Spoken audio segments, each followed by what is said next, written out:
On Women's Rights to Vote, 1873, by Susan B. Anthony.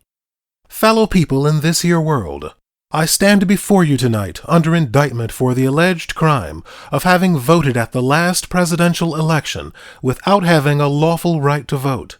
It shall be my work this evening to prove to you that in thus voting I not only committed no crime, but instead simply exercised my citizens' rights, guaranteed to me and all United States citizens by the national Constitution, beyond the power of any state to deny. The preamble of the federal Constitution says, "We, the people of the United States, in order to form a more perfect union, establish justice, ensure domestic tranquility, provide for the common defense, promote the general welfare, and secure the blessings of liberty to ourselves and our posterity, do ordain and establish this Constitution for the United States of America." It was we the people, not we the white male citizens, nor yet we the male citizens, but we the whole people who formed the Union, and we formed it not to give the blessings of liberty, but to secure them, not to the half of ourselves and the half of our posterity, but to the whole people, women as well as men. And it is a downright mockery to talk to women of their enjoyment of the blessings of liberty while they are denied the use of the only means of securing them provided by this democratic Republican government, the ballot.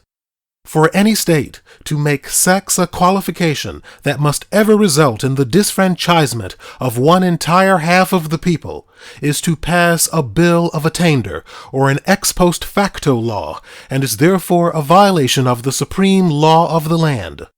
By it, the blessings of liberty are forever withheld from women and their female posterity. To them, this government has no just powers derived from the consent of the governed. To them, this government is not a democracy.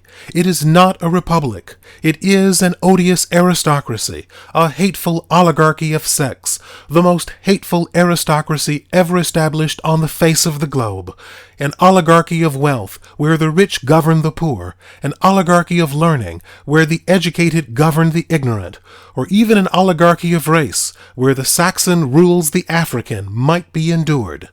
But this oligarchy of sex, which makes father, brothers, husband, sons, the oligarchs over the mother and sisters, the wife and daughters of every household, which ordains all men sovereigns, all women subjects, carries dissension, discord, and rebellion into every home of the nation.